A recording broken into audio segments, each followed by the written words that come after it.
हिंदी संस्कृत धारा में एक बार फिर से आपका स्वागत है। और आज की कक्षा में हम जानेंगे रस के तत्वों और रसों के बारे में विस्तार से। पहले शुरुआत करते हैं रस के तत्वों से। पिछली वीडियो में हमने आपको बताया था कि रस के कितने तत्व हैं? 4 तत्व हैं। कौन कौन से हैं? विभाव, अनुभाव, संचारी भाव और स्थायी भाव। सबसे पहले जानते हैं विभाव के बारे में। विभाव किसी व्यक्ति के हृदय में रसों को उदित या उद्दीप्त करने, उनको बढ़ाने वाली सामग्री विभाव कहलाती है। विभाव के 2 भेद हैं, आलंबन और उद्दीपन। सबसे पहले जानते हैं आलंबन। आलंबन क्या है? जिस वस्तु या व्यक्ति के कारण भाव उत्पन्न होता है। हमारे मन में कोई भाव आया, वो भाव किस कारण आया? किस वस्तु के, किसी व्यक्ति के कारण, जिस कारण से वो भाव उत्पन्न होता है, उसको ही हम क्या कहते हैं? आलंबन विभाव कहते हैं। उदाहरण ले लीजिए, जैसे नायक, नायिका, प्रकृति इत्यादि। दूसरा है हमारा उद्दीपन। किसी भी भाव को तीव्र करने वाले कारणों को। उद्दीपन क्या है? किसी भी भाव को हमारे मन में क्या करना? तीव्र करना, उसको और बढ़ाना। तो वो जिस कारण से वो और अधिक बढ़ता है भाव, वो क्या कहलाता है? उद्दीपन विभाव कहलाता है। जैसे रूप सौंदर्य और प्रकृति सौंदर्य इत्यादि। दूसरा हमारा तत्व है अनुभाव।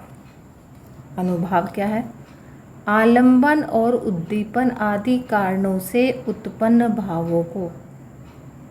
अभी जो आलंबन और उद्दीपन है, इन दोनों के कारण जो भाव उत्पन्न हुए हैं, उनको बाहर प्रकाशित करने वाले कार्य। भाव का हमारे मन के अंदर भाव उत्पन्न हुआ, अब उस भाव को अपने मन के बाहर हमें प्रकाशित करना है, दिखाना है। तो जिन कारणों से, जिन कार्यों से वो हमारे भाव क्या है? मन से बाहर प्रकाशित होते हैं, दूसरों को उनका पता चलता है, तो वे कारण क्या कहलाते हैं? अनुभाव कहे जाते हैं। ये भाव के सूचक होते हैं। क्या होते हैं ये? भाव के सूचक। हमारे मन में कोई भाव आया है ना, उस भाव को किसी दूसरे तक हमने पहुंचाया, तो उस पहुंचाने का कार्य कौन करता है? अनुभाव। इसलिए इसको कहते हैं सूचक, सूचना देते हैं उस भाव की। अनुभाव के 4 भेद हैं। कौन कौन से हैं?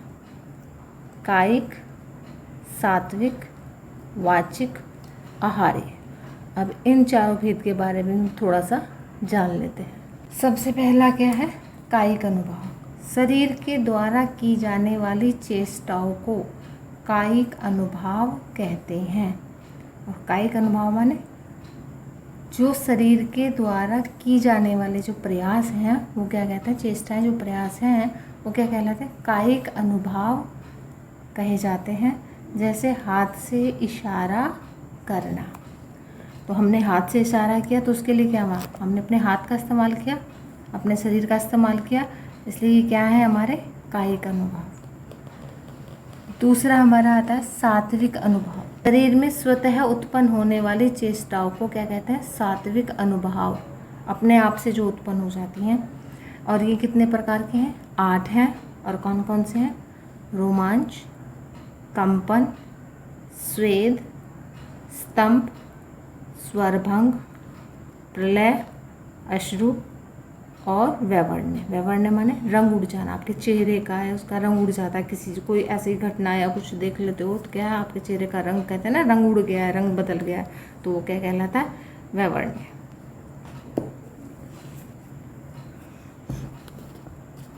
आगे चलते हैं। वाचिक अनुभव। वाचिक क्या? बोलकर, वाणी के द्वारा व्यक्त किए जाने वाली चेष्टाओं को क्या कहते हैं? वाचिक अनुभाव कहते हैं। हमारे मन में कोई भाव आया और हमने उसको बोलकर व्यक्त कर दिया, तो वो क्या है? हमारा वाचिक अनुभाव। और अंतिम आपका आता है आहार्य अनुभव। अब आहार्य अनुभव क्या? अपने मन के भावों को किसी वेशभूषा के द्वारा, है ना, अपने वस्त्रों के, अपने आभूषण के द्वारा व्यक्त जब हम करते हैं तो वो क्या कहलाता है? आहार्य अनुभव कहलाता है। तो ये क्या थे हमारे चारों के चारों अनुभव के भेद। कौन कौन से? कायिक, सात्विक, वाचिक और आहार्य। आगे चलते हैं। हमारा तीसरा तत्व आता है रस का, संचारी भाव। जो भाव मन में अल्प समय के लिए ही उत्पन्न होते हैं। किसी व्यक्ति, वस्तु या किसी घटना के कारण हमारे मन में कोई भाव उत्पन्न हुआ और वो भाव क्या है? कुछ समय के बाद वो क्या होता है? समाप्त हो जाता है। तो उन्हें क्या कहते हैं? संचारी भाव कहते हैं। और ये कितने हैं? 33। कौन कौन से हैं? निर्वेद, आवेग, दैन्य, श्रम, मद, जड़ता, उग्रता, मोह, शंका, चिंता, ग्लानि, विषाद, व्याधि, आलस्य, अमर्ष, हर्ष, गर्व, असूया, धृति, मति, चापल्य, वृडा, इसको लज्जा भी बोलते हैं, अवहिता, छिपाना, किसी चीज़ को, अपने भाव को छिपाना, निद्रा, स्वप्न, विबोध, उन्माद, अपस्मार, मृग जिसको बोल देते हैं, स्मृति, औत्सुक्य, त्रास, वितर्क और मरण। ये हमारे 33 संचारी भाव हैं।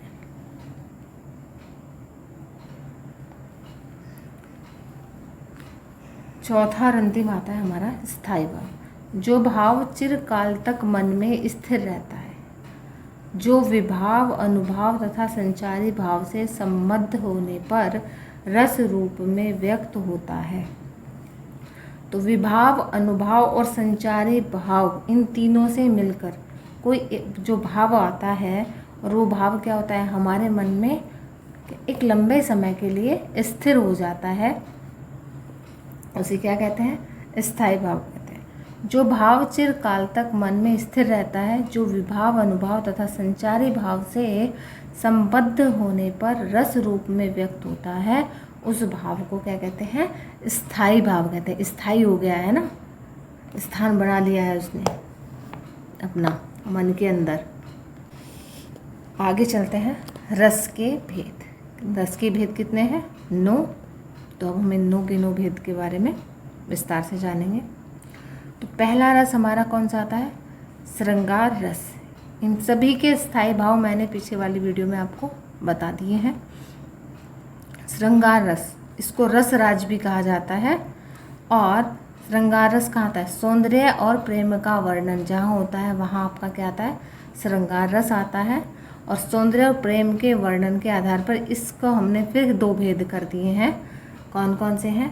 संयोग श्रृंगार, वियोग श्रृंगार। वियोग को विप्रलभ श्रृंगार भी कहते हैं। अब इन दोनों के हम उदाहरण देख लेते हैं। संयोग का उदाहरण है, बतरस लालच लाल की मुरली धरी लुकाए, सोह करे भोहिन हंसे देन कहे नटी जाए। तो संयोग का वर्णन है, यहाँ कृष्ण और गोपियों के बीच का वर्णन है। वो क्या कहती हैं कि कृष्ण से बात करने के लालच में, कृष्ण क्या करते हैं? वो अपने बांसुरी से बहुत प्रेम करते हैं। तो जो गोपियां हैं वो क्या हैं? उनसे बात करने का उनको लालच है, और उस लालच में क्या करती हैं कि उनकी मुरली को वो छुपा कर रख लेती हैं, और कहने पर क्या करती हैं? वो मना कर देती हैं उनको देने के लिए। तो यहाँ पर कौन सा है?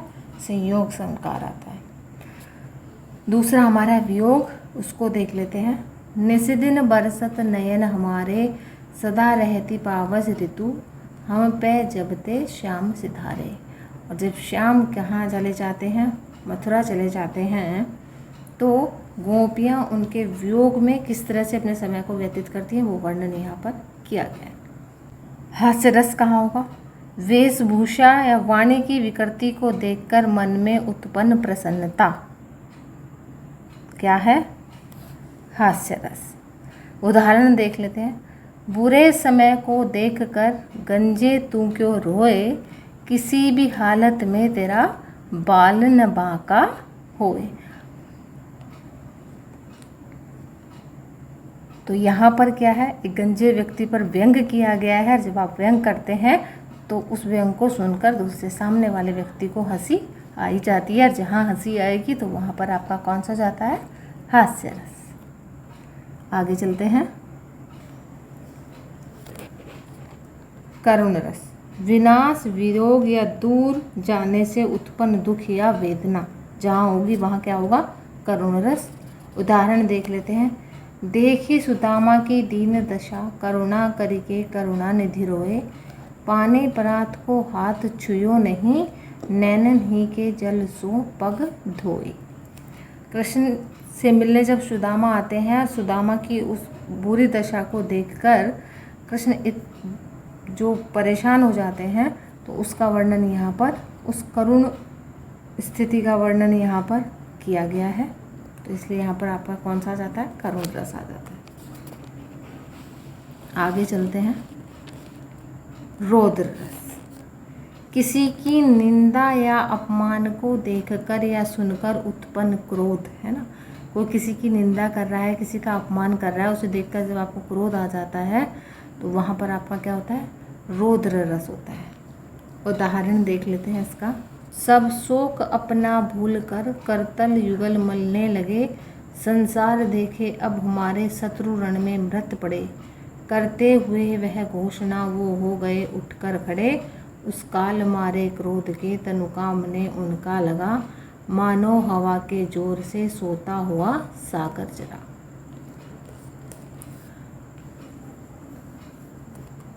आगे चलते हैं। वीर रस, कठिन कार्य या युद्ध आदि के लिए मन में उत्पन्न उत्साह जहाँ होता है वो क्या है आपका, वीर रस। मैं सत्य कहता हूँ सखे, सुकुमार मत जानो मुझे, यमराज से भी युद्ध में प्रस्तुत सदा मानो मुझे। हे सारथे है द्रोण क्या आवे, स्वयं देवेंद्र भी, वे भी न जीतेंगे समर में, आज क्या मुझसे कभी। महाभारत के युद्ध में ये अभिमन्यु का कथन है। आगे चलते हैं।